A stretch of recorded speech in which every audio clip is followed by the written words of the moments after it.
بسم الله الرحمن الرحيم. حبايبي عاملين ايه؟ اخباركم ايه؟ معاكم مستر محمد رفعت مدرس رياضيات. ان شاء الله النهارده هنراجع مع بعض ونحل مع بعض اهم التمارين اللي موجوده معانا في كتاب التقييمات على مراجعه شهر ابريل. حبايبنا طلبه 6 ابتدائي ركز معايا بس قبل ما نبدا ونحل عشان ما نجيش نعطل في كل جزئيه ونقول دي جت ليه ودي جاتش ليه. تعالى مع بعض نقسم المراجعه بتاعتنا على جزئين. الجزء الاول كان بيتكلم عن الاحداثيات. تعالى نتكلم ونحاول نفتكر مع بعض كده كان بيقول ايه الراجل معانا في المنهج وكنا بنتكلم على ايه. بعد كده هنرجع مع بعض نحل كتاب التقييمات وبعد كده نرجع بعد كده نخش على الجزء بتاع المساحات وربنا يكرم باذن الله. سمي الله كده وصلي على النبي. اول حاجه معانا هنا حابين نفتكر مع بعض المستوى الاحداثي. المستوى الاحداثي يا باشمهندس كان عباره عن خطين متعامدين بالمنظر ده. كلام جميل كلام جميل. ده كان عندي بالنسبه لي اسمه اكس وده اكس شرطه. طبعا ده الاتجاه الموجب وده الاتجاه الايه؟ الاتجاه السالب. وكان عندي هنا ده واي وده واي شرطه. الارقام كانت بتتحط ازاي او كانت بتتعمل ازاي؟ تعالى نفتكر مع بعض. كان عندي هنا الواحد والاثنين والثلاثه والاربعه والخمسه والسته والسبعه الى ما لا نهايه. وكان عندي هنا السالب واحد والسالب 2 والسالب 3 والسالب 4 والسالب 5 والسالب 6 الى ما لا نهايه. ومش شرط تحط الاثنين زي بعض، يعني مش شرط تكون حاطط الاثنين بنفس الايه؟ المسافه. كلام جميل كلام جميل. تعال نكمل مع بعض. كان عندك هنا الواحد والاثنين والثلاثه والاربعه والخمسه والسته الى ما لا نهايه. وكان عندك هنا سالب واحد سالب 2 سالب 3 سالب 4 سالب 5 سالب 6 وهكذا. الراجل جه قال لك ايه؟ قال لنا اي نقطه موجوده في الحته دي عندنا اسمها الربع الاول. يبقى اي نقطه موجوده هنا هي عباره عن الربع الاول. فبالتالي انا اقدر افهم ان الربع الاول ده هو عباره عن زوج مرتب. اول رقم فيه اللي هو الاحداثي اكس بيبقى موجب وتاني رقم فيه بيبقى موجب. فانت تقدر تقول ان الربع الاول هو موجب. بعد كده عندي هنا الربع الثاني. الربع الثاني ده الاحداثي بتاعه كان هنا سالب وهنا موجب. فانت تقدر تقول لي ان كده الربع الثاني هو عباره عن ايه؟ سالب وايه؟ وموجب. بعد كده عندي هنا الربع الثالث. طب الربع الثالث ده كان عباره عن ايه يا دكتور؟ قال لك هو عباره عن سالب وسالب، يعني الاحداثي اكس هو سالب والاحداثي واي برضو بالايه؟ برضو بالسالب. اخر حاجه عندنا الربع الايه؟ الربع الرابع. قال لك الربع الرابع عباره عن ايه؟ قال لك عباره عن موجب وسالب. كلام جميل كلام جميل. طيب ولازم تكون عارف ده اكس ده واي، ده اكس ده واي، ده اكس ده واي، وده اكس وده واي. عندي بقى شويه ملحوظات سعادتك لازم تركز فيها. ايه هي الملحوظات يا مستر؟ لو انت عندك نقطه هنا تعرف تجيب لي الاحداثي بتاعها؟ انا رحت هنا عند الاربعه يبقى الاكس باربعه، ما طلعتش فوق يبقى هنا صفر. ماشي. فبالتالي انت تقدر تستنتج استنتاج جميل جدا. ايه هو؟ ان انت لما يكون عندك نقطه موجوده على محور اكس معنى كده ان الواي بتاعتها بصفر. لو النقطه اللي معاك موجودة نايمة راقدة تنتمي ايا كان انت بتقولها ايه على محور اكس معنى كده ان الاحداثي بتاع الواي ده بصفر. طب لو جينا خدنا نقطة ولتكن هنا النقطة دي كام؟ قال لي النقطة دي عبارة عن انا وقفت هنا عند الصفر يبقى هنا في صفر وطلعت فوق عند الخمسة. كلام جميل. لو جيت بصيت انا عارف ان دي اكس ودي مين؟ ودي واي. فنقدر نقول ان النقطة بتاعتي لو موجودة على محور واي الاحداثي بتاع الاكس بتاعها بصفر. يعني انت بتعكس، لو موجود على اكس احداثي ايه؟ واي بصفر. طب لو موجود على واي يبقى احداثي اكس بكام؟ بصفر. كلام جميل كلام جميل. عشان ما ننساش ونسقطها عندك نقطة هنا في النص اللي هي صفر وصفر. الصفر وصفر دي عندنا اللي هي اسمها نقطة الأصل، نقطة الأصل. كلام جميل، كلام جميل. طيب بعد كده قال لنا حاجة جميلة جدا، إيه هي؟ قال لنا عندنا حاجة اسمها انعكاس. أنا براجع لك قبل ما نخش نحل. إيه يا عم الانعكاس ده؟ قال لك الانعكاس ده بيبقى عندك نقطة وليكن ب2 و3. ال2 وال3 دي أنا عايزك تجيبها لي بالانعكاس، مرة في محور إكس ومرة في محور واي. جم الناس عملوا لنا قاعدة ظريفة جدا. إيه يا عم القاعدة الجميلة دي؟ قال لك لو عايزها بالانعكاس في محور واي او عايزها بالانعكاس في محور اكس. طب لو عايزها بالانعكاس في محور اكس غير واي. يعني ايه؟ بدل 2 و3 تبقى 2 وسالب 3. طب لو عايزها بالانعكاس في محور واي، عايزها بالانعكاس في محور واي غير اكس. يبقى بدل 2 و3 تبقى سالب 2 وكام؟ و3. كلام جميل، كلام جميل. تعالى بقى نسمي الله ونفتح مع بعض كده كتاب الايه؟ التقييمات، ونبدأ نشتغل ايه مع بعض. صلي على النبي.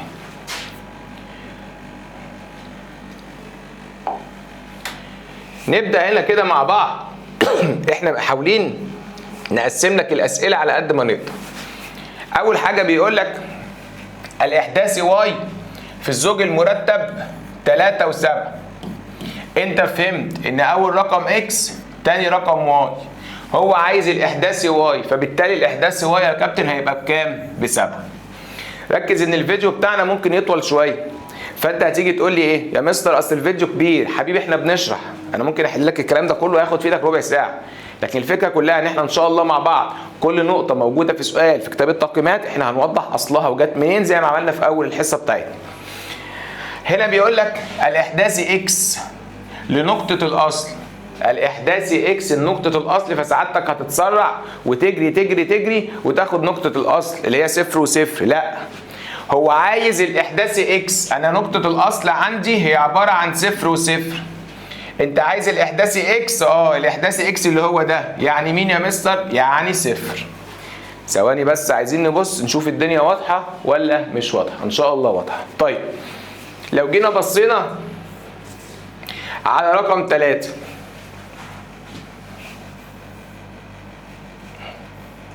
نكبر بس الدنيا شوية كده عشان الدنيا تبقى واضحة شوية. اهي يلا.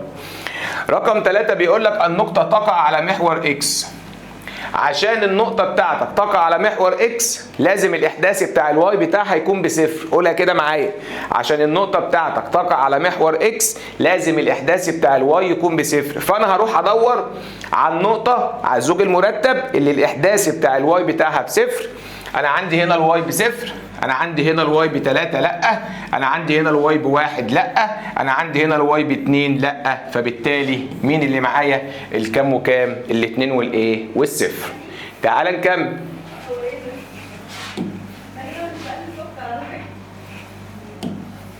يلا يا ريس. رقم 4 بيقول لك ايه؟ النقطة سالب 5 و6. ماليش دعوة بالأرقام، تقع في الربع، ماليش دعوة بالأرقام. سالب 5 سالب 6 موجب، فبالتالي أنا هروح أقول سالب وموجب. سالب وموجب اللي قلناها في أول الحصة تقع في الربع الكام؟ تقع في الربع الثاني. كلام جميل. رقم 5 بيقول لك أيا مما يلي يقع في الربع الثالث. مستر الربع الثالث ده يعني سالب وسالب. لما يسألك على الارباع يا ابني ما تبصش للأرقام، احنا بنبص على الإشارات. يبقى احنا هندور على نقطة فيها سالب وسالب. طيب موجب وموجب لا. طب موجب وسالب لا. طب سالب وموجب لا. طب سالب وسالب انت موجودة في الربع الكام؟ في الربع الثالث. هنا بيقول لك النقطة نقط تقع على محور واي. لما تقع على محور واي يبقى الاكس ب0. لو النقطة تقع على محور واي يبقى الاكس ب0. يبقى احنا هندور على النقطة اللي فيها الاحداثي بتاع الاكس ب0. دي فيها الاكس ب0. دي سالب 3 لا، سالب 4 لا، 4 لا. يبقى الاحداثي بتاعنا او الزوج المرتب اللي هو عايزه هيبقى رقم أ اللي هو كام وكام؟ 0 وسالب 3. تعال نكمل. هنا بيقول لك ايه؟ عند انعكاس النقطة سالب 4 و7 في محور اكس. عايز انعكاس في محور اكس؟ غير واي. عايز انعكاس في محور اكس؟ غير واي. طب الواي بكام؟ الواي ب7. هغيرها هتبقى كام؟ هتبقى سالب 7. يبقى انا بدور على سالب 4 وسالب 7، سالب 4 وسالب 7، سالب 4 وسالب 7، هتلاقي عندك موجوده رقم كام؟ موجوده رقم ج. هنا بيقول لك اذا كانت النقطه اس وسالب 3 تقع في الربع الثالث. طيب عشان النقطة تقع في الربع الثالث لازم يكون سالب وسالب. عشان النقطة بتاعتك تقع في الثالث يبقى لازم سالب وسالب. فإن قيمة اس من الممكن أن تكون، يبقى أنت ما تبصش على الأرقام، أنت بتبص على إشارة سالبة. أنا بدور على إشارة سالبة. الصفر ولا موجب ولا سالب، دي سالب 5 أيوه، ال4 دي موجب لأ، ال2 دي موجب لأ. طيب رقم 9 بيقول لك يركز فيها. إذا كانت النقطة A و B، مديك نقطة اسمها A ونقطة اسمها B، تقع على محور X. منك لنفسك كده، تقع على محور X يبقى الواي بتاعتها بصفر. تقع على محور X يبقى الواي بتاعتها بصفر. ولا تساوي نقطة الأصل، يعني ما بتساويش صفر وصفر، يعني هنا الإيه دي مش صفر. فإن الرمز الذي قيمته تساوي صفر. مين الرمز اللي قيمته صفر؟ ما أنت جاوبتها خلاص. مش هي بتقع على إكس؟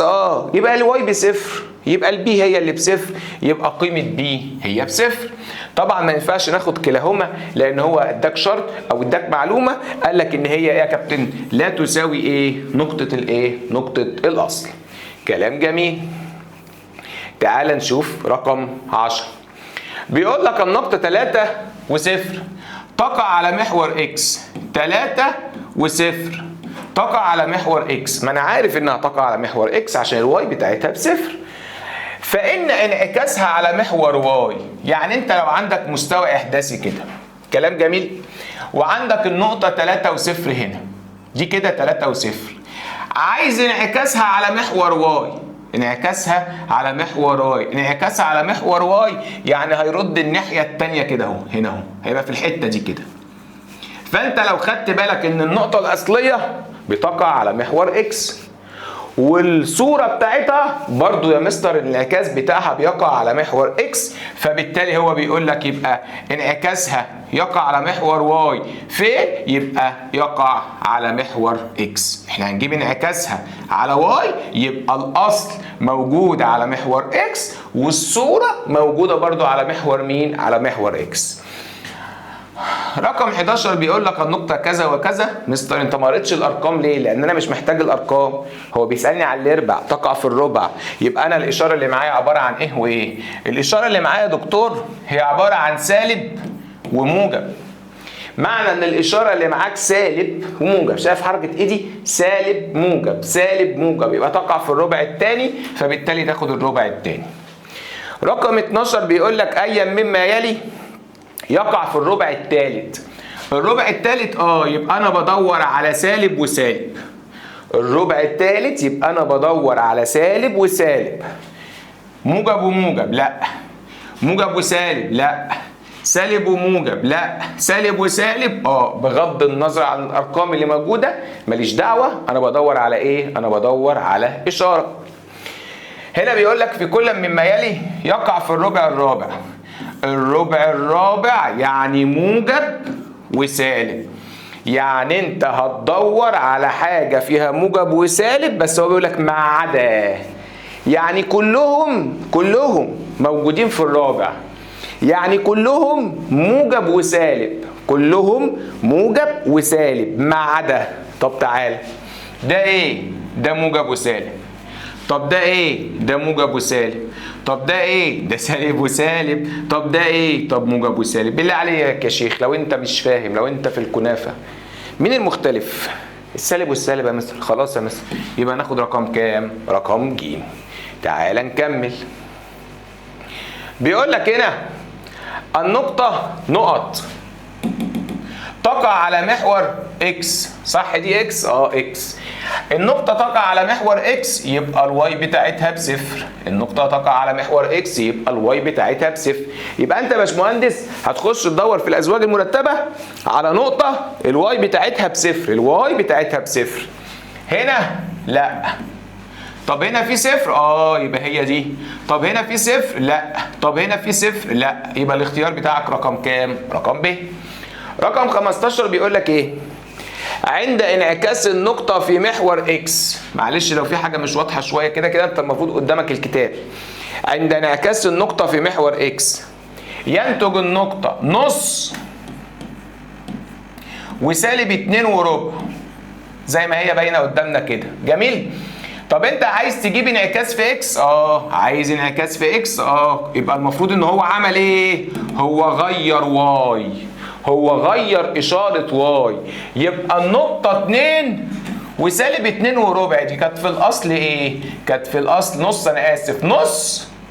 كانت في الاصل نص و2 وربع، كانت في الاصل نص و2 وربع، فاحنا هندور عن النص و2 وربع، هتلاقي رقم كام؟ رقم ج. رقم 16 بيقول لك النقطة 4 و0، 4 و0 تقع على محور اكس.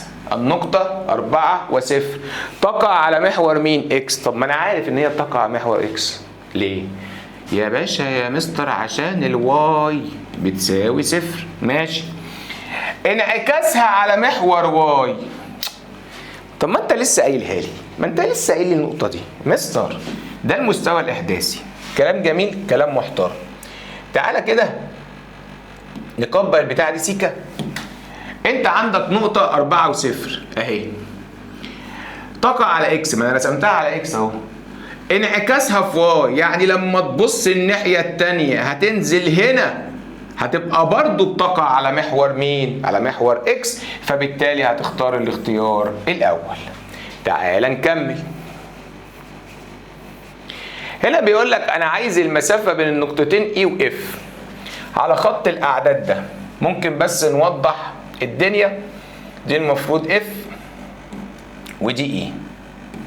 اتفقنا؟ اتفقنا. طيب هو انا عشان اجيب المسافة بين النقطتين بعمل ايه؟ قال لك القيمة المطلقة للأكبر زائد القيمة المطلقة للأصغر. طب انت عرفت منين ان الإي هو الأكبر؟ عشان الإي موجودة على إيدك اليمين والإف موجودة على إيدك اليسار أو الشمال. يعني لو عايز أجيب المسافة بين 4 وبين -7، بجيب القيمة المطلقة ل4 واجيب القيمة المطلقة ل7 اللي هي 7 واجمعها. واحد يقول لي لا انا عارفها بطريقة تانية، اللي هي مين يا كابتن؟ اللي هي القيمة المطلقة ل4 ناقص -7. يا باش مهندس ما هي دي هي دي، يعني القيمة المطلقة ل ناقص، ركز معايا هنا، اف هتبقى هي اللي احنا كاتبينه ده. فبالتالي احنا بنقول القيمة المطلقة زائد القيمة المطلقة، فهتلاقي عندك موجودة رقم كام؟ رقم ج. رقم 18 بيقول لك إذا كانت المسافة بين العددين A و4 على خط الأعداد بتساوي 7. بص هي مش واضحة معلش، فهنا إيه؟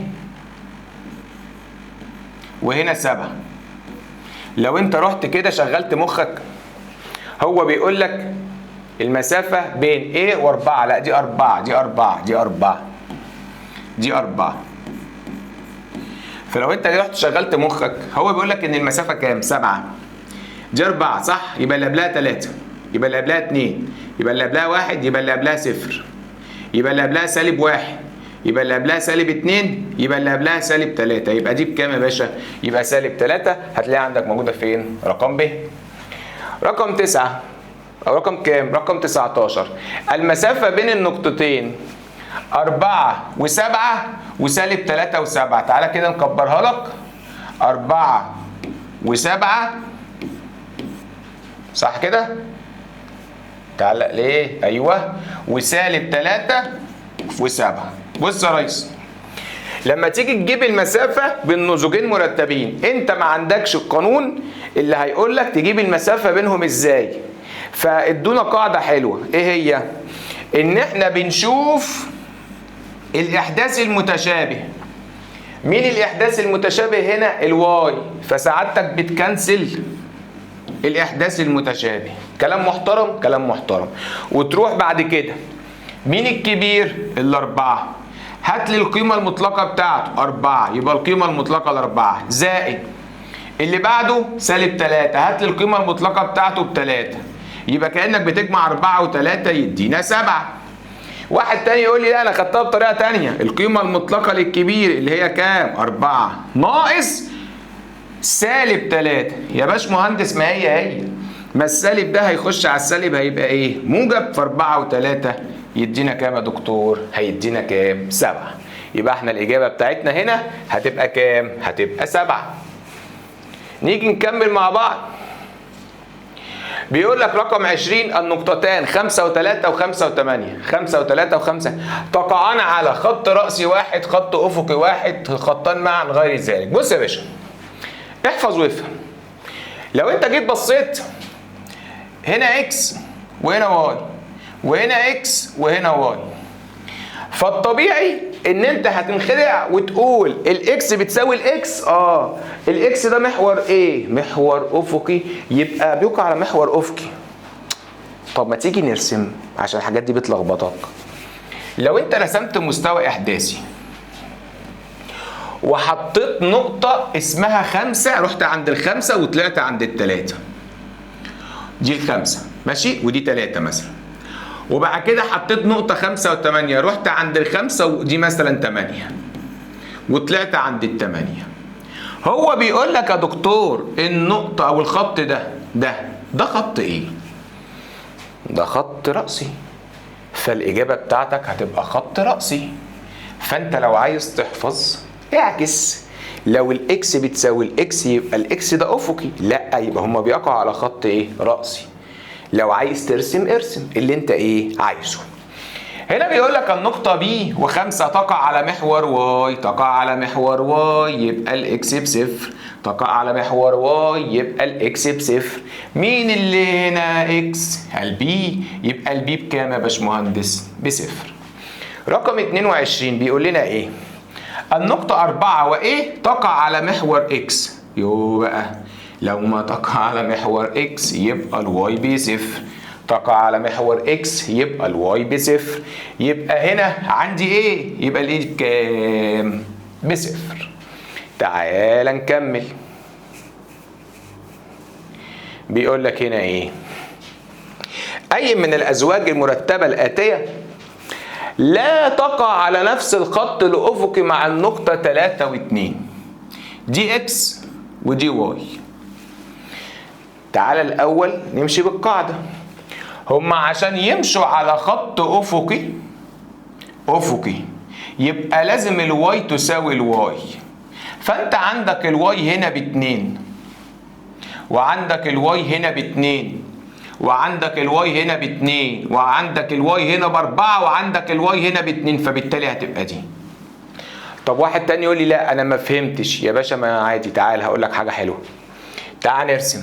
ده مستوى احداثي، حط النقط كده كروكي ماشي.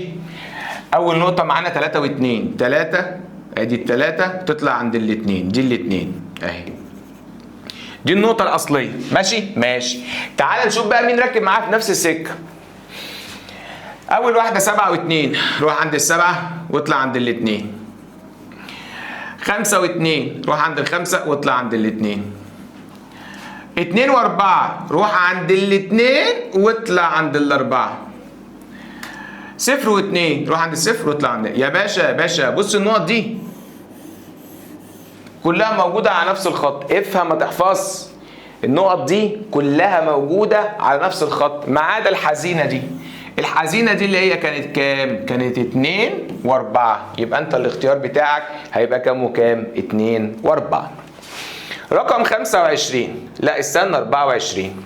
رقم 24 سؤال رخم قوي قوي قوي قوي. تعالى نخش فيه كده مع بعض. بيقول لك ايه؟ إذا كانت النقطة -2 و2 رأس قائمة لمثلث قائم وطول ضلعي القائمة 3 وحدات و5 وحدات، فان الراسين الاخرين. طبعا ده بيبقى ليها قاعده ان لو الاكس بتساوي الاكس والواي تساوي الواي ولو قد بعض يبقى معين او مربع او مستطيل. فالحاجات دي بتلخبط العيل وانت لسه صغير. بص يا مستر انا هروح ارسم. تعال نرسم.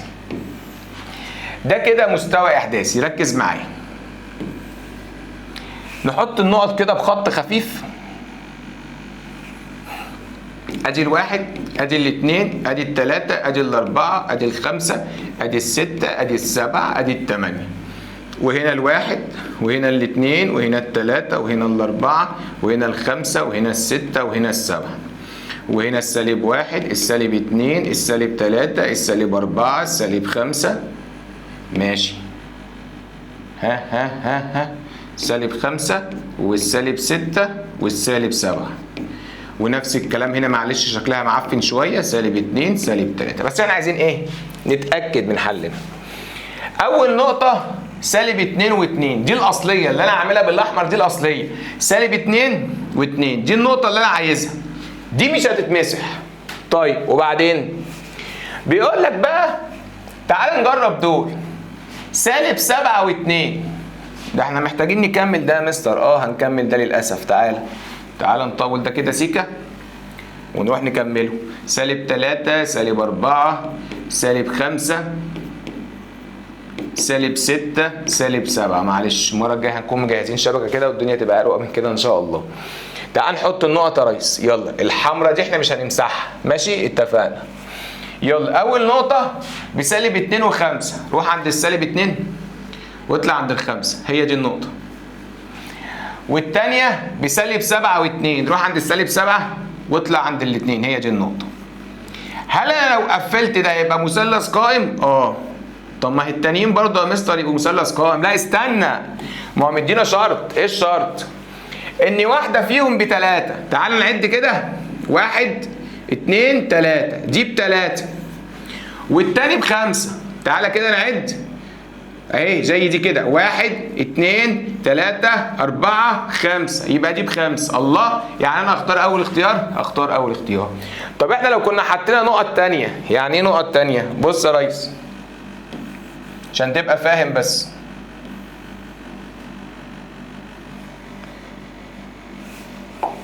بص كده، ده الخط اللي كان موجود.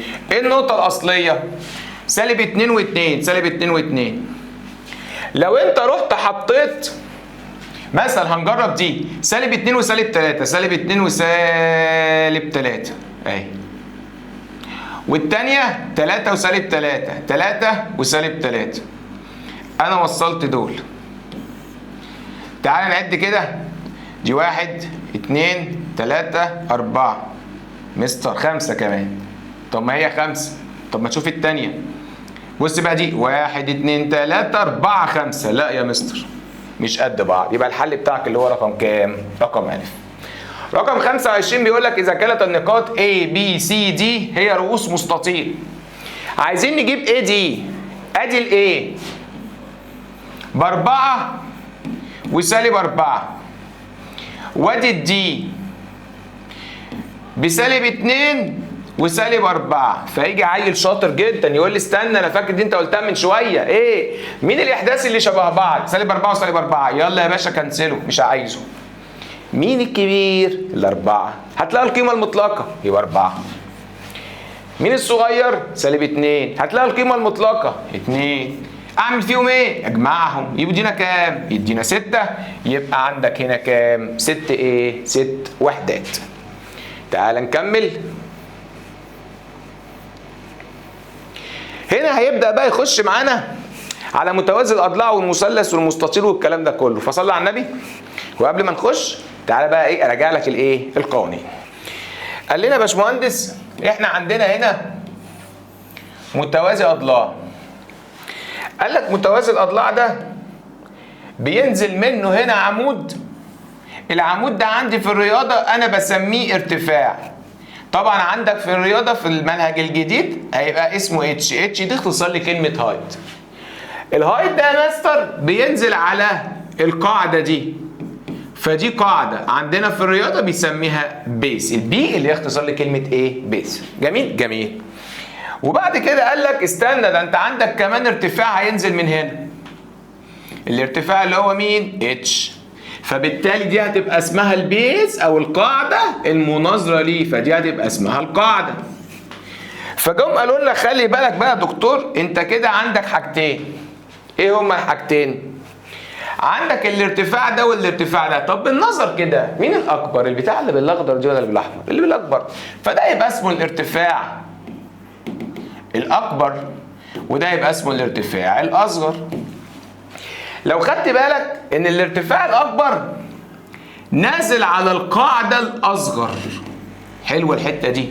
الارتفاع الاكبر نازل على القاعده الايه؟ الاصغر. والارتفاع الاصغر نازل على القاعده الايه؟ الاكبر. قال لك المساحه بتاعت متوازي الاضلاع بتساوي البي في ايه؟ انا اسف، في اتش.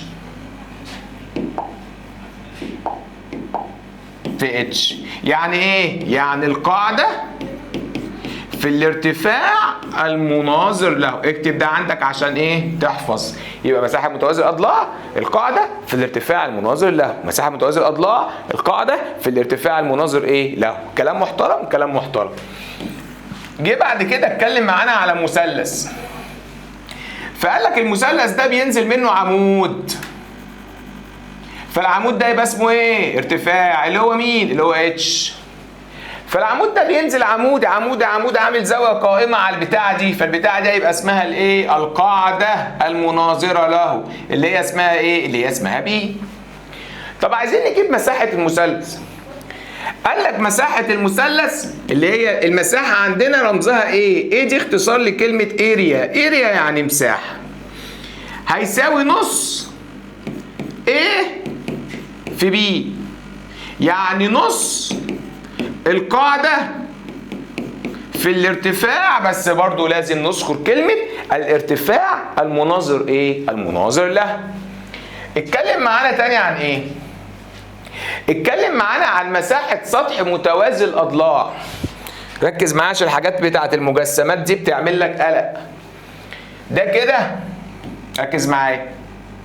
مساحة سطح متوازي المستطيلات، انا اسف. سعادتك لو جيت وصلت ده كده بقى متوازي مستطيلات. قال لك متوازي المستطيلات ده يا دكتور كل وجه من اوجه المتوازي على شكل مستطيل.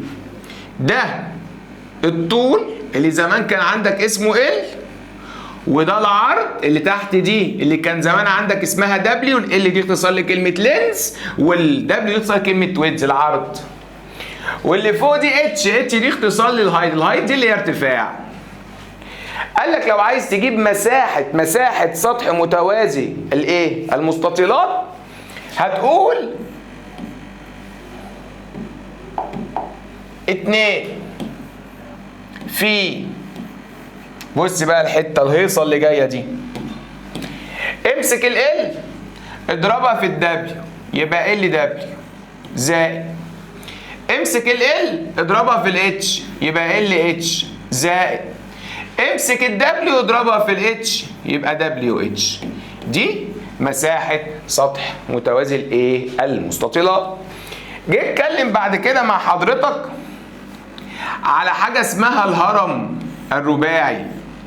كان في نقطه هنا كده، نزل لك من هنا كده، ونزل لك ده كده، ونزل لك ده كده، ونزل لك ده كده. لو انت ركزت القاعده اللي تحت على شكل مربع،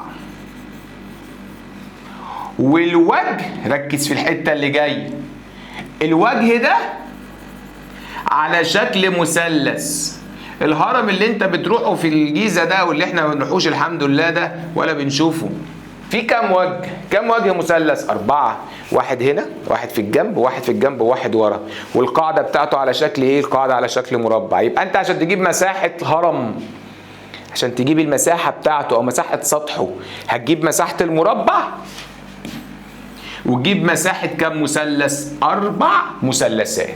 طيب في منشور بقى، خلي المنشور هيقابلنا اكيد فين؟ في الطريق. تعالى كده نكمل عشان بس الايه؟ الوقت ما يكترش عليك. صلى على النبي. نبدأ من أول هنا. بيقول لك متوازي أضلاع، طول قاعدته 4.7 سم، وارتفاعه المناظر لها 2.9. عايز مساحته. بص يا باشمهندس، بص يا دكتور، اللي انا هعمله انت مش مطلوب منك ترسم، بس انا ببني معاك لاعدادي. يعني ايه ببني معاك لاعدادي؟ يعني انت المفروض تكون عارف ان انت عندك متوازي اضلاع بالمنظر ده، مش مطلوب منك ترسم، انا بوجهك، انا بعلمك.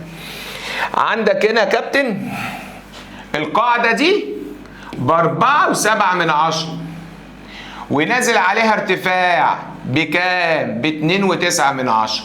عايز المساحة. المساحة بتساوي ايه؟ في بي. لا يا مستر، اتش في بي. القاعدة في الارتفاع المناظر لها، والارتفاع المناظر لها في الايه؟ في القاعدة.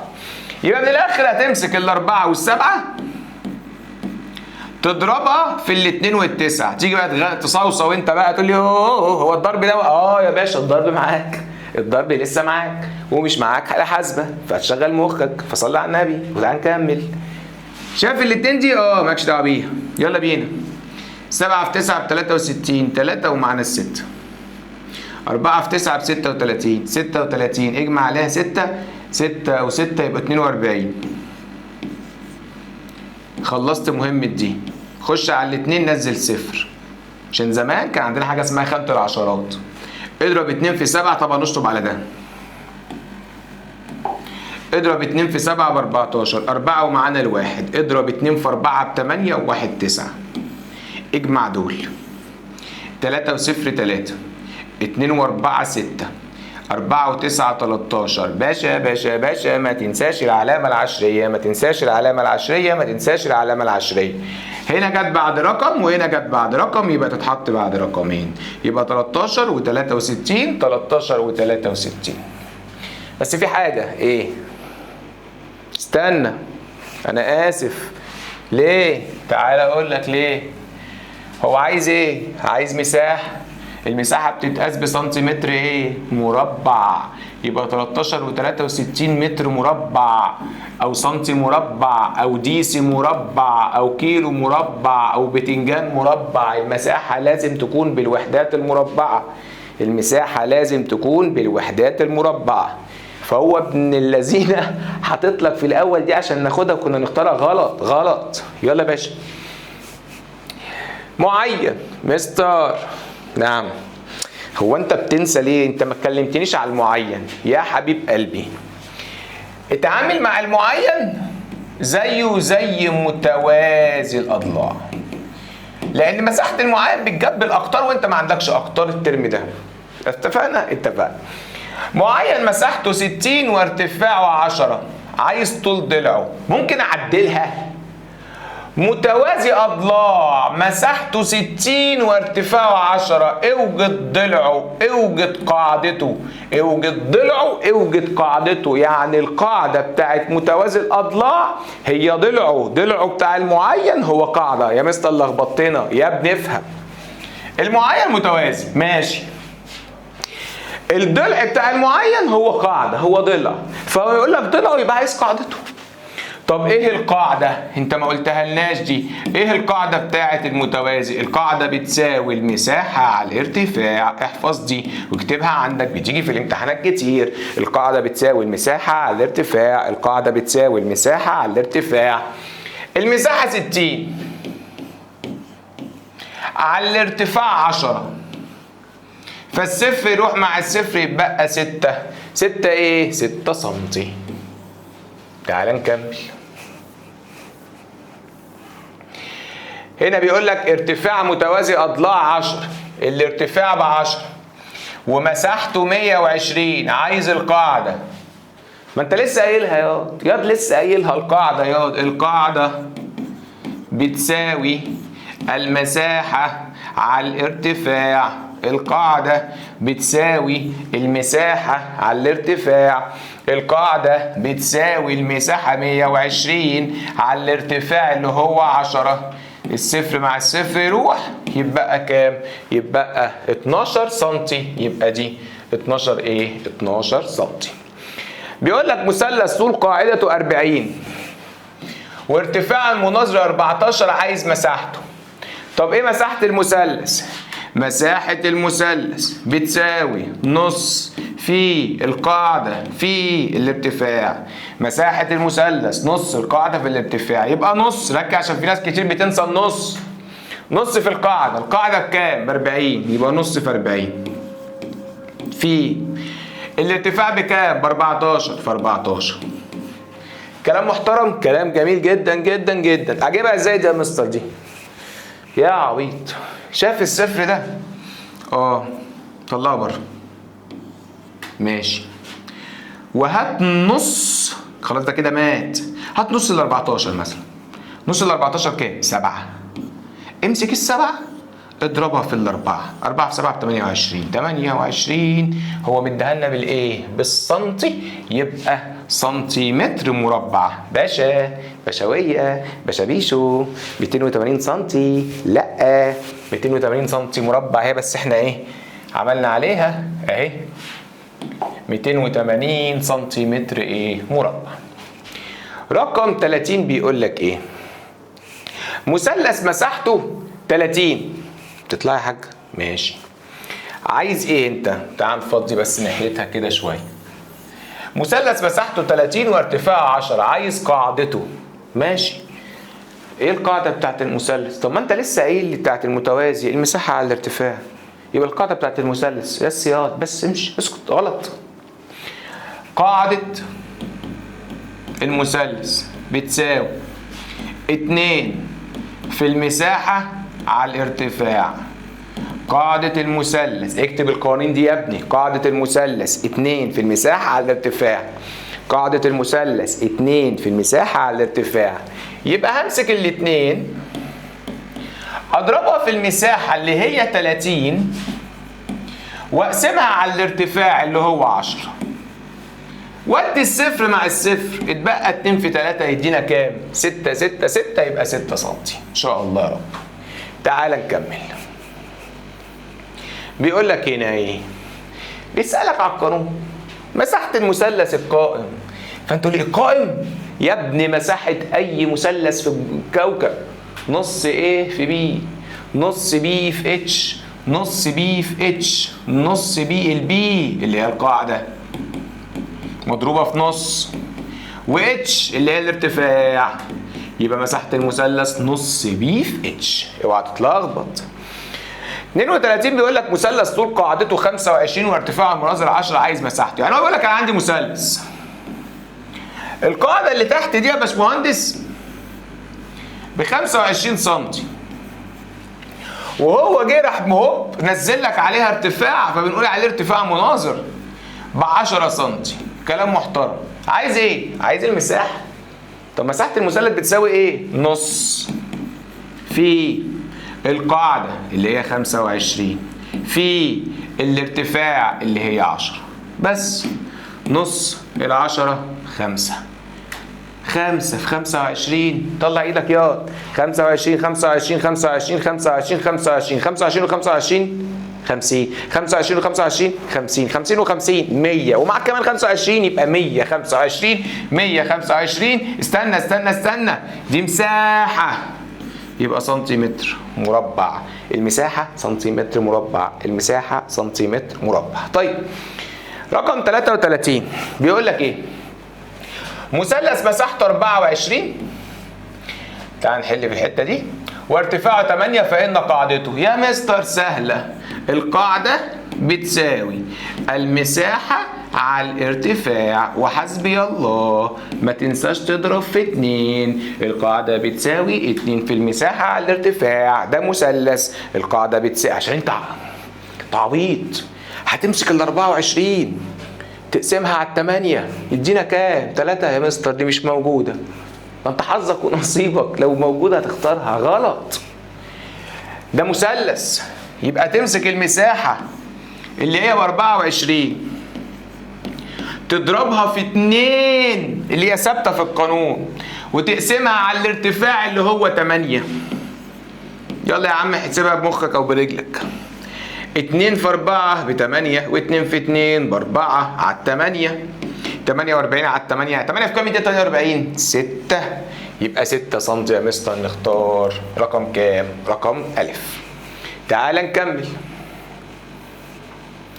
بيقول لك هنا هرم رباعي، يلا بينا.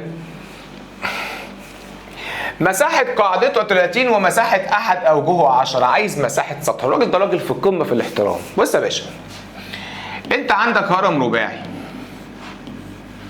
المساحة دي الشكل ده بص أهو، للمرة المليار أنت مش مطلوب منك ترسم، إحنا بنساعدك. المساحة دي ب30. إيه ده؟ أنتوا بتهزروا. والله هرسمها. يلا اهو تاني، يلا. مش هلونها بقى. الشكل ده بكام؟ مساحته 30. ماشي يا عم. بيقول لك الهرم الرباعي ده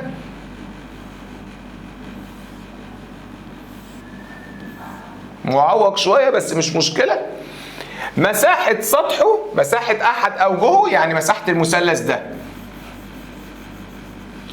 يبقى المثلث اللي وبعدين بقى خلاص، يبقى المثلث ده والمثلث اللي جنبه والمثلث اللي جنبه والمثلث اللي ورا. مش انا كنت واقف كده من شويه قلت لك ايه؟ زي الهرم كده، اللي في الجنب ده واللي في الجنب ده واللي في وشك واللي فين ورا. كام مثلث؟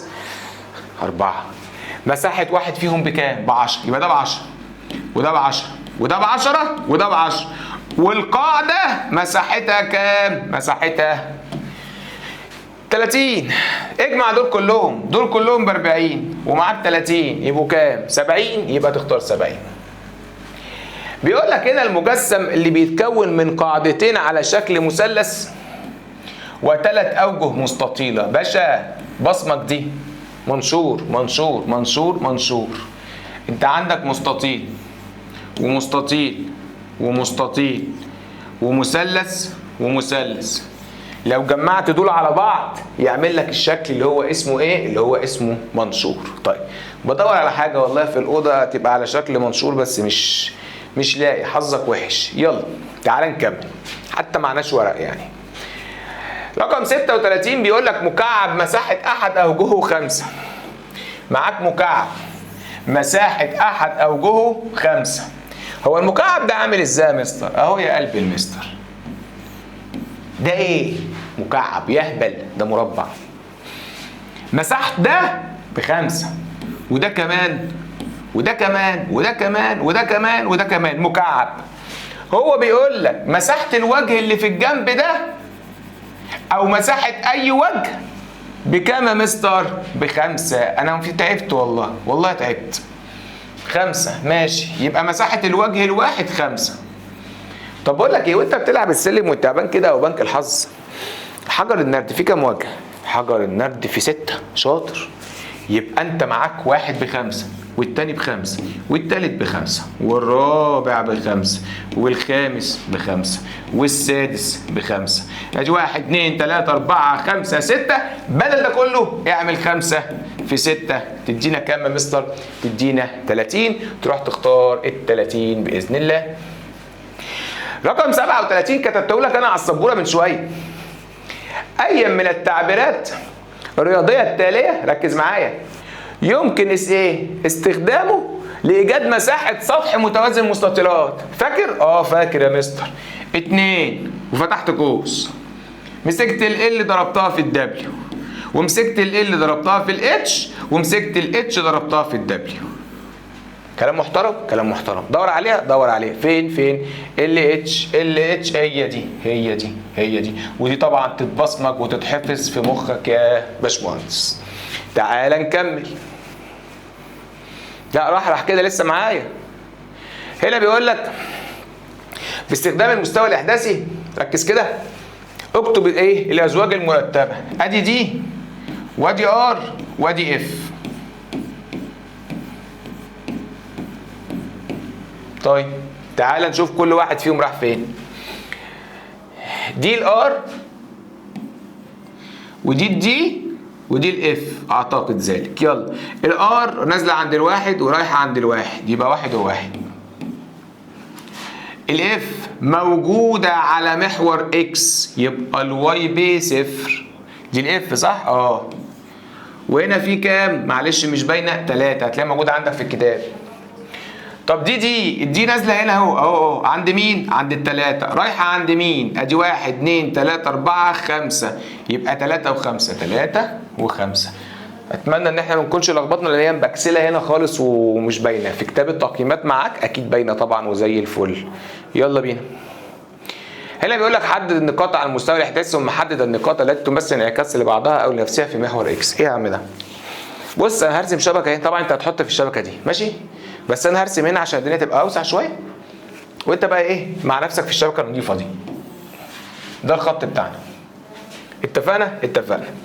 بنحط الارقام بتاعتنا 1 2 3 4 5، وادي السالب 1 وادي السالب 2 وادي السالب 3 وادي السالب 4 وادي السالب 5، وادي الواحد والاثنين ركز معايا، وادي الثلاثة وادي الأربعة وادي الخمسة وادي السالب 1 وادي السالب 2 وادي السالب 3 وادي السالب 4. تعال نشوف كده. أول نقطة معايا بواحد ونص واحد ونص. هو ممكن في الامتحان يجيب لي بص ما أعتقدش يعني، هو لو رخم بس مش رخم للدرجة، بس احنا هنعملها. 1 ونص بين الواحد والاتنين هنا، تطلع عند الواحد ونص هنا، انت تطلع في الحتة دي. تعال نعملها بلون مختلف. في الحتة دي. دي مين يا مستر؟ دي ايه؟ قلب المستر. طيب البي بسالب 1 وربع. ايه ده؟ ايه يا مستر؟ يا عم تعالى بس. ده السالب 1 وده السالب 2، 1 وربع يعني قبل السالب، يعني في الحتة دي. و2 ونص تطلع عند ال2 ونص في الحتة دي اهي. دي بي. طب السي ب3 ونص وصفر. 3 ونص تروح عند ال3 ونص هنا بين ال3 وبين ال4، وصفر يعني تثبت مكانك. دي بي. سي سي سي سي. يلا. الان بسالب 1 ونص، سالب 1 و75 اهو، سالب 1 زي دي حاجة تانية، وتطلع عند ال2 ونص اهي. صح كده؟ 2 ونص. ايوه عند ال2 ونص كده. دي مين؟ دي الان. حد كده فيها اي مشكلة؟ مستر فين الانعكاس؟ بص يا باشا، البي بسالب 1 وسالب 2 ونص، سالب 1 و75 وسالب 2 ونص اهي دي البي. والان ده هما نفس النقطة. لا دي موجب، يبقى دي سالب 1 و75 ودي سالب، يبقى دي تحت. البي دي تحت يا كابتن، البي دي تحت، دي تحت دي، ودي فوق. يبقى اللي تحت دي بي واللي فوق ان. فمين انعكاس لمين؟ هتقول له يبقى البي انعكاس للان او الان انعكاس للبي. بس ما اعتقدش ان يجيب لك حاجه زي كده، انت اصلا اول مره تاخد مستوى ايه؟ احداثي فيه موجب وسالب، فالدنيا هتبقى ان شاء الله لطيفه. بيقول لك هنا حدد النقاط على المستوى الاحداثي. تعال نكبر دي شويه.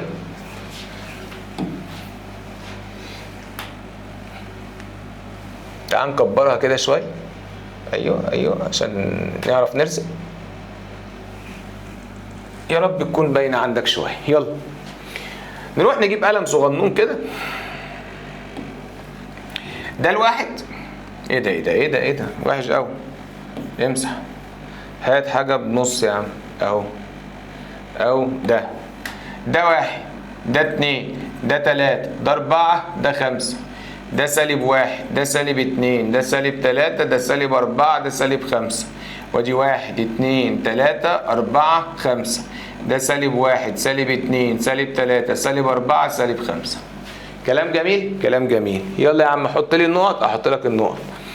اول نقطة بسالب 5 و3، روح عند السالب 5 واطلع عند ال3. النقطة دي اسمها A. ماشي.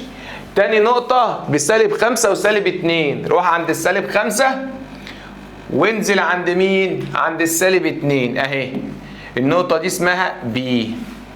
النقطة التالتة ب4 وسالب 2، روح عند ال4 وانزل عند السالب 2. النقطة دي سميها ايه؟ C. كلام محترم. بيقول لك انا عايز المسافة بين النقطتين A و B. ما تيجي نسرق. ادي A وادي B. شايفني؟ 1. ايه اللي انا بعمله ده؟ اهو 1 2 3 4 5، 5 وحدات. عايز المسافة بين سي وبي. فين سي؟ اهي، وبي اهو. تعال نعد معاه كده اهو. 1 2 3 4 5 6 7 8 9. يبقى 9. بص بقى هنا بيقول لك ايه؟ انا عايز اجمالي يعني اجمع المسافه بين النقطه A الى النقطه B ثم التوجه من النقطه B الى النقطه C. انت واحد شاب امور اهو واقف هنا، راح وقف عند النقطه A، مشي لحد B. مشي قد ايه؟ مشي 5. وبعدين راح ماشي لحد سي. مشي قد ايه؟ 9. يبقى هو مشي المسافة دي كلها. المسافة دي كلها يبقى 5 زائد 9 يبقى كام يا باشمهندس؟ 14. تعال نكمل. بيقول لك هنا استخدام المستوى الاحداثي. ارسم. معلش هي مبكسله شويه بس احنا عشان واخدينها سكام كتاب التقييمات وعاملينها فماشي حالك. عايزين مربع احد رؤوسه 2 و2. ماشي. وبعدين طول ضلعه 3 وحدات ثم اكتب احداثيات النقاط التانية. ماشي. هو عايز مربع رؤوسه 2 و2. 2 و2 ده مربع. ماشي. سميها ايه؟ بيقول لك بقى انا عايز طول ضلعه 3 واكتب احداثيات النقط التانية. فانت هنا بقى خليك في الموجب. يعني ايه؟ 1 2 3 ادي نقطة. 1 2 3 ادي نقطة. 1 2 3 ادي نقطة. ادي يا باشا احلى مربع على دماغك انت عايزه. A B C D. انا عايز احداثي B، انا عايز احداثي C، انا عايز احداثي D. كلام محترم؟ كلام محترم. تعال نكمل. البي نازله عند مين؟ ادي 1 2 3 4 5. نازله عند الخمسه. ورايحه هنا عند مين؟ عند الاثنين. السي عند مين؟ عند الخمسه. ورايحه عند مين يا مستر؟ دي 1 2 3 4 5. رايحه عند الخمسه. طيب الدي نازله عند مين؟ نازله عند الاثنين. ورايحه هنا عند مين؟ عند الخمسه. دي احداثيات النقط. ممكن ما تكونش واضحه بس اكيد الشبكه عندك واضحه فين؟ في الرسم. سمي الله يلا وتعالى نكمل.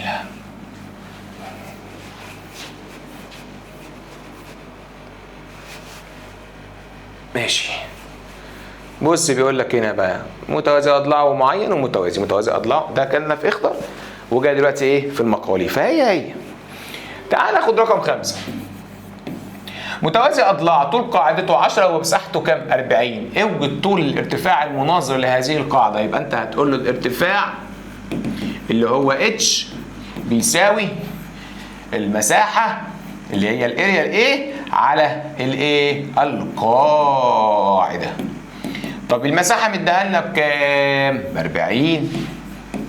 والقاعده بكام؟ ب 10.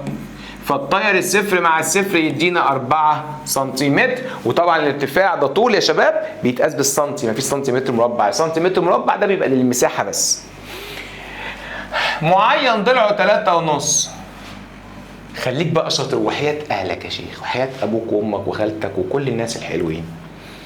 معين ضلعه 3.5 يعني متوازي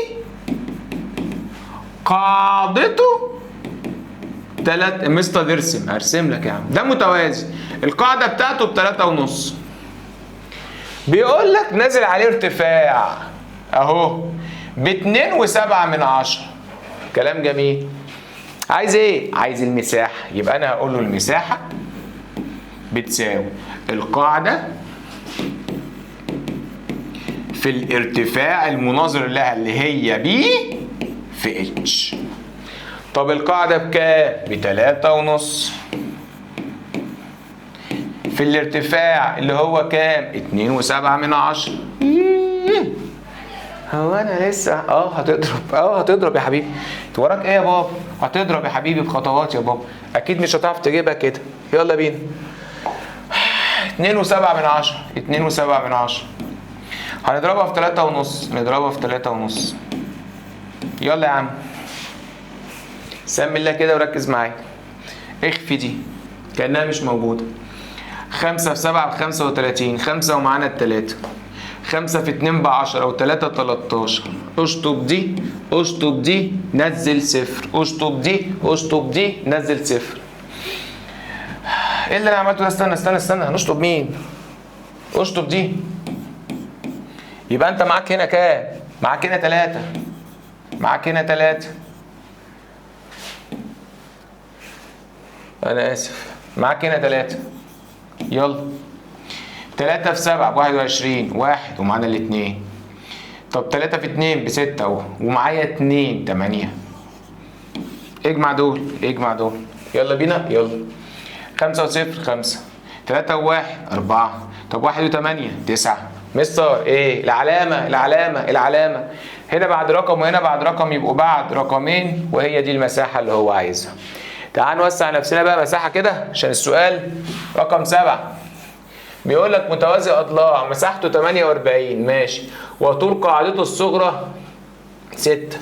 اوجد ارتفاعه الأكبر. فأنت تقعد تتنح ياض انت ياض، ارجع كده بالفيديو، مش أنا رسمت لك إن الارتفاع الصغير بينزل على القاعدة الكبيرة والقاعدة الصغيرة بينزل على الارتفاع الكبير؟ هو بيلعب معاك مش أكتر. يبقى أنت عايز الارتفاع. إيه القانون بتاع الارتفاع؟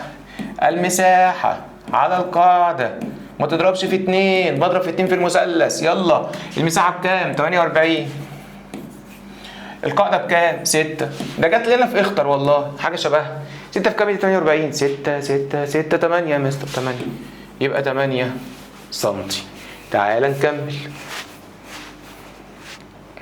مثلث قاعدته 4.2 وارتفاعه 2.6، اوجد مساحته.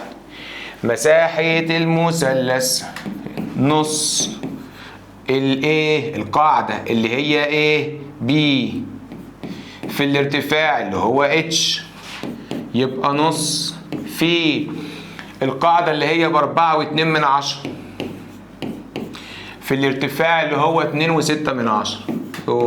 يوه حاسس بيك والله يا ابني، والله انا نفسي زهقت. انا كرهت الضرب ده يا مستر، ما هو ده اللي عندك يا ابني، هنعمل ايه؟ يلا. طب اعمل ايه في دي؟ صلي على النبي. احنا ممكن نقول ايه؟ نجيب نشتغل مع دي. هات نص الاربعة يبقوا 2، وهات نص الاتنين دي يبقى 1. يبقى 4.2 قسمناها على الاتنين اديتنا 2.1. امين؟ امين. اضربها في 2.6. يلا يبقى 2.1 هنضربها 2 في 6 ونشتغل الضرب بتاعك عادي اللي انت متعود عليه. اعمل كده ايه؟ دي كأنها مش موجودة، اعمل لها بلوك خالص. يلا يا باشا. 6 في 1 ب6. طب 6 في 2 ب12. اشطب دي نزل صفر نزل صفر، ما تنساش الصفر ما تنساش الصفر ما تنساش الصفر. اضرب 2 في 1 ب2. طب 2 في 2 ب4. اجمع.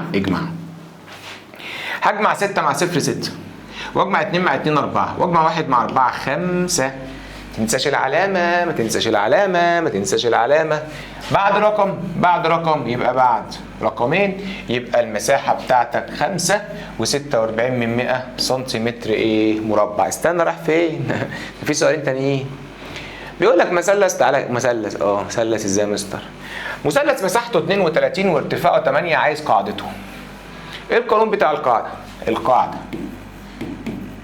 بتساوي 2 في المساحة على الارتفاع. يا باشا ما تنساش الاتنين، ما تنساش 2. يبقى 2 في المساحة على الارتفاع، 2 في المساحة على الارتفاع. يبقى 2 في المساحة. المساحة بكام؟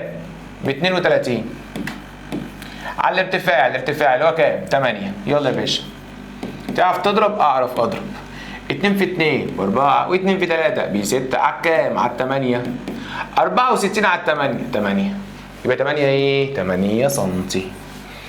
تعال نشوف رقم 10. بيقول لك مثلث طول قاعدته كذا ومساحته كذا، اوجد طول الارتفاع. يا مستر ايه ده؟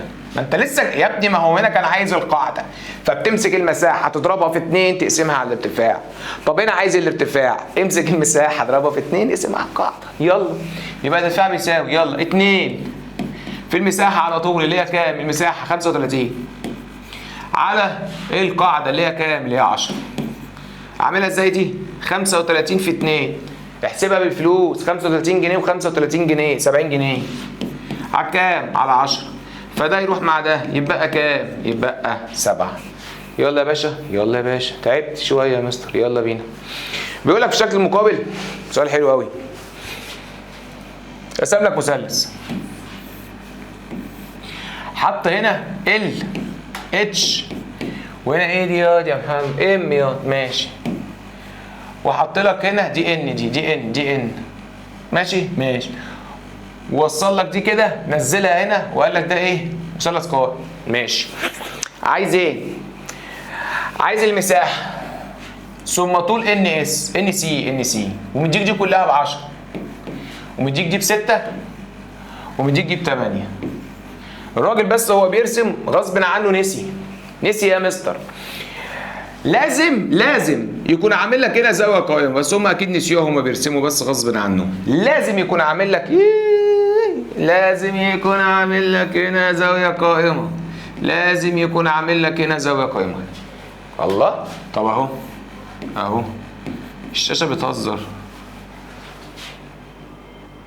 ها ماشي، تعال نكمل. مديك ده ب6 وده ب8. هقول لك معلومه تحفظها العمر كله.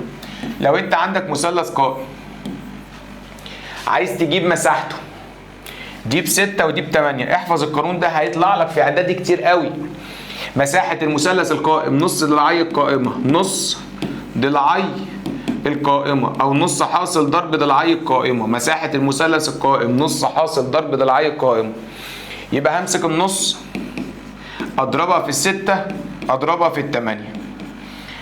كلام محترم. نص ال6 3 في 8 ب 24 سنتيمتر مربع. حلو. بيطلب منك بقى حاجه تانية. ايه؟ ان سي. طب مستر انت عارف انا ليه عملت هنا زاويه قائمه؟ قلت لك لازم يكون عامل لك هنا زاويه قائمه. ليه يا مستر؟ عشان ده يبقى اسمه اتش ارتفاع. يبقى لما يقول لك اوجد ان سي يعني هو عايز الارتفاع اللي هو اتش. طب الارتفاع بيساوي ايه؟ المساحه على القاعده. عبيط. اضرب في 2 اضرب في 2 اضرب في 2. طب المساحه انت لسه جايبها ب 24، يبقى 2 في 24 تقسمها على القاعده. استنى بقى، احنا قاعدين من الصبح نقول الارتفاع المناظر له، القاعدة المناظرة له. هو عايز ان سي نازلة عمودي على ده كله. ده بكام؟ ب10. يبقى مين القاعدة المناظرة ليه؟ 10. يبقى على 10. هضرب 2 في 24 يدينا 48 على 10. 48 على 10 اللي هي 4 و8 من ايه؟ من 10. سؤال رخيم بس هنعمل ايه؟ لازم تكون عارفه. رقم 12 بيقول لك ايه؟ تعال نحله فوق هنا كده. بيقول لك ايهما اصغر في المساحه. ماشي؟ يعني جايب لك مثلثين وعايز يعرف مين الصغير مش مين الكبير. فانا هنا هجيب مساحه الاول وهجيب هنا مساحه الثاني، او تسمي ده ايه وتسمي ده بي، مش هتفرق بقى. يلا. قاعدته 40 وارتفاعه المناظر له 20، يعني القاعده 40 والارتفاع اللي نازل عليه 20، يبقى نص في 40 في 20. اجيبها ازاي دي يا مستر؟ نزل الصفرين. نزلت الصفرين. هات نص الاثنين. نص الاثنين واحد. نص الاثنين واحد. واحد في 40 ب 40. بقت 4000. تعال نجيب التاني. بيقول لك قاعدته 38 دي صح؟ انا عاملها 38 ها؟ يبقى نص في 38 في 24. 24 يوه وراك الضرب. هنعمل ايه؟ والله انا زهقت لك. يلا بينا. هات نص مين؟ هات نص ال 24 مقدور عليها. نص ال 24 12. يبقى انا همسك ال 38 اضربها في 12. يلا اضرب معاك كده في الحته المزنوقه دي. 2 في 8 16. 6 ومعانا الواحد. و2 في 3 ب6 و1 7. اشطب ده واشطب ده ونزل صفر. 1 في 8 ب 8. 1 في 3 ب 3. اجمع 6 و0 6. 7 و8 15. 5 ومعانا الواحد. 1 و3 4 بقت 465. يبقى 456. 6 معرفش، حاسس ان في فرق رهيب. هو الاول ب40 صح، والتاني قاعدته 20. لو جبنا نص ال20 10 10 في 400. 400 دي 400. انا بقول لك حاسس ان في فرق رهيب. 400 يبقى دي 400. تمام.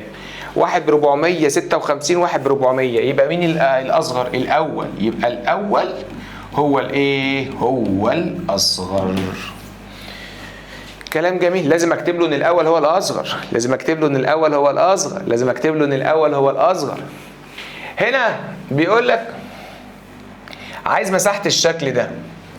طب اجيب مساحة الشكل ده ازاي؟ تعالى كده.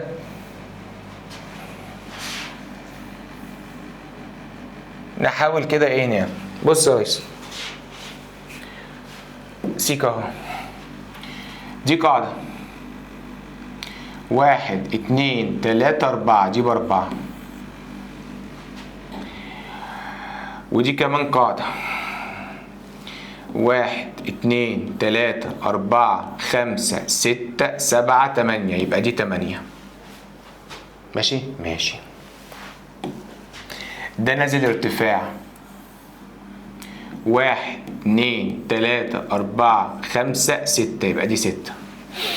اجيب مساحة شبه منحرف ازاي؟ هقول لك نص في مجموع القاعدتين في الارتفاع. نص في مجموع القاعدتين في الارتفاع. احفظها. نص في مجموع القاعدتين في الارتفاع. القاعدة ب4 والقاعدة ب8 والارتفاع ده كله ب6 يا ولدي. وحلها بقى بمخك او برجلك. نص 4 و6 كام؟ 4 و8 12. يبقى في 12 في 6. تعال نحسب ان احنا نجيب نص ال 12. نص ال 12 6. 6 في 6 ب 36. يبقى 36 وحدة ايه؟ مربع. تعالى. لا استنى انا اسف. كان في سؤال تاني معاه اهو. ايوه اهو. تعال نشوف ده. بيقول لك صندوق من الحديد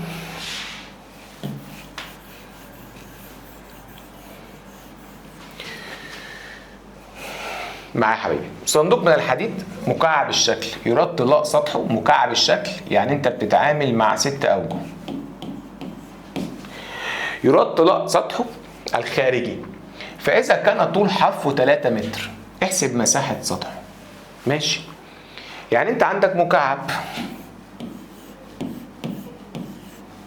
في 6 اوجه. الوجه ده عايزين نجيب مساحته، فقال لك ان الحرف ده ب3. ياه، الحرف ب3 حبيبي. واحنا عارفين ان كل وجه من اوجه المكعب على شكل مربع، ف3 في 3 يدينا 9 سنتيمتر مربع. يبقى مساحة الوجه الواحد 9. امين. هو بقى يقول لك انا عايز اعرف مساحته كلها. يبقى 9 هتتضرب في عدد الاوجه اللي هي 6. 6 في 9 بكام؟ ب54 سنتيمتر. صح كده؟ هو عايز مساحة ايه؟ سطحه. يبقى سنتيمتر ايه؟ مربع. يبقى تاني جبنا مساحة مربع 3 في 3 ب9. ال9 دي هتتكرر 6 مرات. 6 مرات على قد حجر النرد. في بس تعليق كده بسيط. ايه هو؟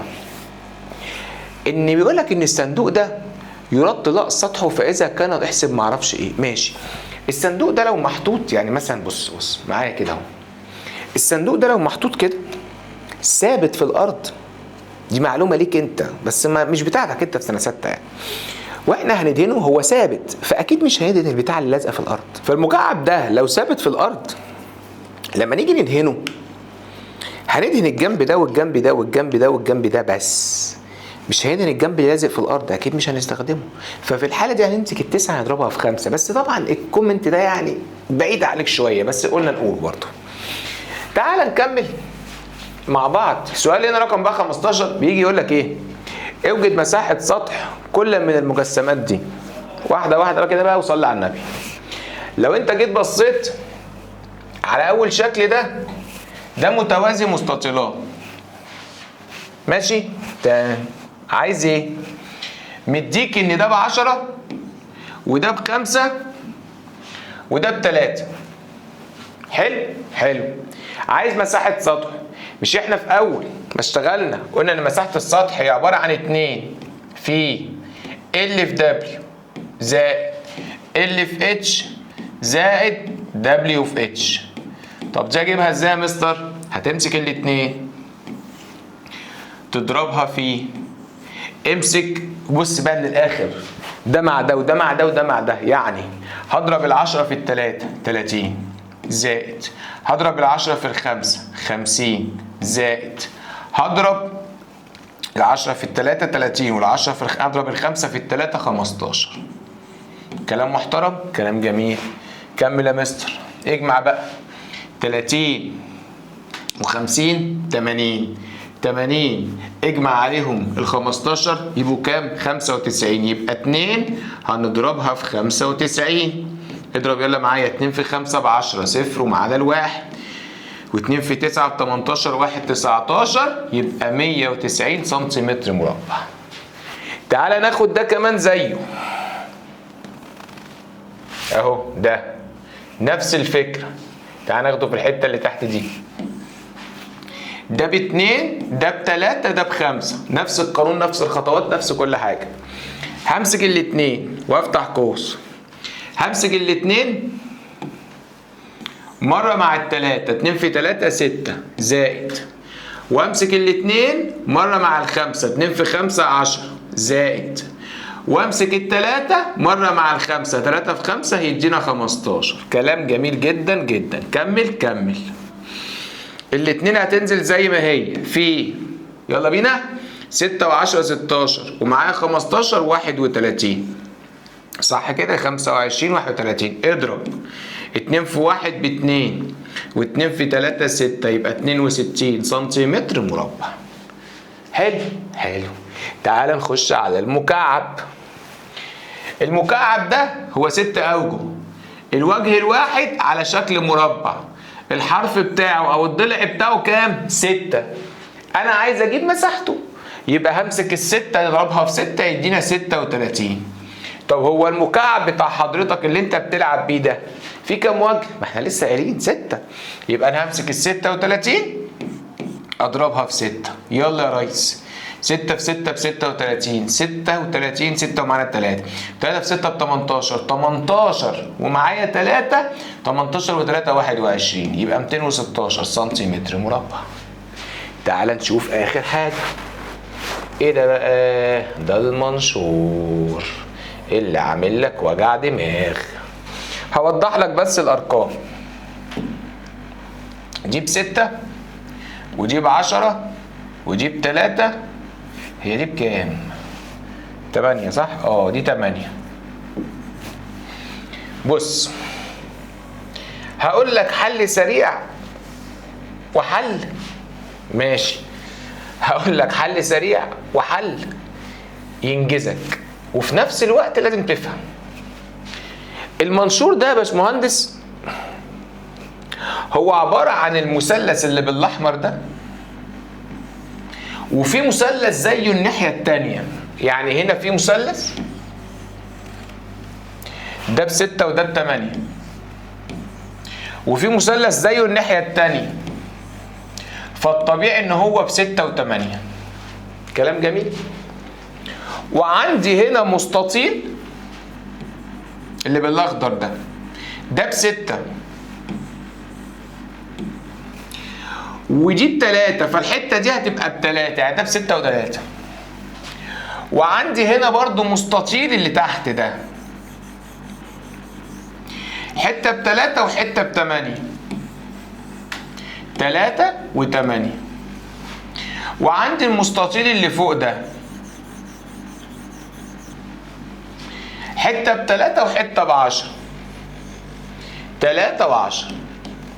المفروض سعادتك بتروح تجيب مساحة ده اللي هو نص في 6 في 8، وتجيب مساحة ده اللي هي نص في 6 في 8، وتجيب مساحة ده اللي هي مساحة مستطيل 3 في 6، وتجيب مساحة ده اللي هي مساحة مستطيل 3 في 8، وتجيب مساحة ده اللي هي مساحة مستطيل 3 في 10 وبتجمعها. بس هو بقى هنا احنا ممكن نحلها بطريقة أشك وأسرع بدل ما كل اللي احنا، بس ده للفهم ليك انت مش أكتر. هنعمل ايه؟ هنمسك المثلث ده هنقول نص في 6 في 8 في 2. طب معلش يا مستر، هو انت ليه ضربت في 2 يا ابني؟ ما انا عندي مثلثين، انا عندي مثلثين. كلام جميل. زائد همسك دي 3.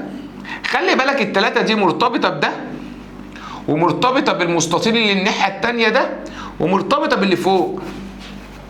فهتمسك التلاتة تضربها مرة مع العشرة تبقى 30 اللي هي دي. خلي بالك، ها، 3 في 10 ب 30.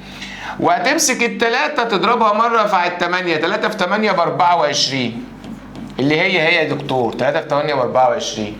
وهتمسك التلاتة تضربها مرة مع الستة اللي هي 3 في 6 بكام؟ 18. وتروح بقى ربنا يديك الصحة والعافية وتحل ده.